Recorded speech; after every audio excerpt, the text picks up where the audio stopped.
असी बुल घुट के कौम की आवाज़ ते कौम की गल क्यों कर रहे हैं। जो साडे नाल होया इस धरती के उत्ते असी उस नूं भी बयान करन तो डरदे हां। बादल ते उहदा सारा लाणा जिन्हां ने 8 मीटिंगां करके इन्हां नूं हरी झंडी दित्ती ते अंदरले पासे 18वीं सदी ते गुरु गोबिंद सिंह महाराज दे वारिस बाबा जरनैल सिंह, भाई सवेग सिंह, भाई अमरीक सिंह, बाबा ठारा सिंह उन्होंने लोहे दे चने चवाए ते साडे जड़े बुलारे अपनी चमड़ी बचाउण लई इत्थे आउंदे ने वो इधर उधर दीयां गल्लां करन दी बजाए कौम दा भविख, कौम दा पास्ट ते कौम नूं की करना चाहिदा है उस ते साडे नौजवानों नूं प्रेरित करन। मांडे सूरमा अब जूझन को दाओ। वाहिगुरू जी का खालसा, वाहिगुरू जी की फतेह। पंजवें पातशाह साहब श्री गुरु अर्जन देव महाराज ते 84 दे ਸਿੰਘਾਂ ਦੀ ਯਾਦ ਦੇ ਵਿੱਚ जुड़ी हुई खालसा साध संगत जी, गुरु अर्जन पातशाह की शहादत एक सिख कौम का साका सी। गुरु तेग बहादुर जी की शहादत साका सी। ननकाना साहब की शहादतां साका सी।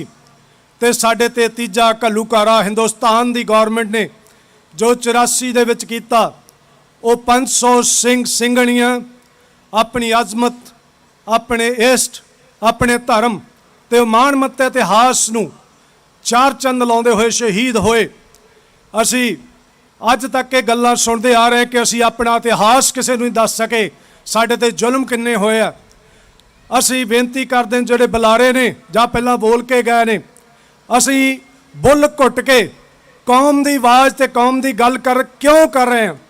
जो साडे नाल होया इस धरती के उत्ते असी उस नूं भी बयान करन तो डरदे हां। कांग्रेस की सरकार जिन्हें साडे ते जुल्म कीता, बीजेपी जिहड़ी इस दे विच भालीवाल बनी ते वो बादल ते उहदा सारा लाणा जिन्हां ने 8 मीटिंगां करके इन्हां नूं हरी झंडी दित्ती ते अंदरले पासे 18वीं सदी ते गुरु गोबिंद सिंह महाराज दे वारिस बाबा जरनैल सिंह, भाई सवेग सिंह, भाई अमरीक सिंह, बाबा ठारा सिंह उन्होंने लोहे दे चने चवाए। ये कौम का इतिहास है। अज दीयां घटनावां कल का इतिहास बनदियां ने ते साडे जड़े बुलारे अपनी चमड़ी बचाउण लई इत्थे आउंदे ने वो इधर उधर दीयां गल्लां करन दी बजाए कौम का भविख, कौम का पास्ट ते कौम नूं की करना चाहिदा है उस ते साडे नौजवानों नूं प्रेरित करन।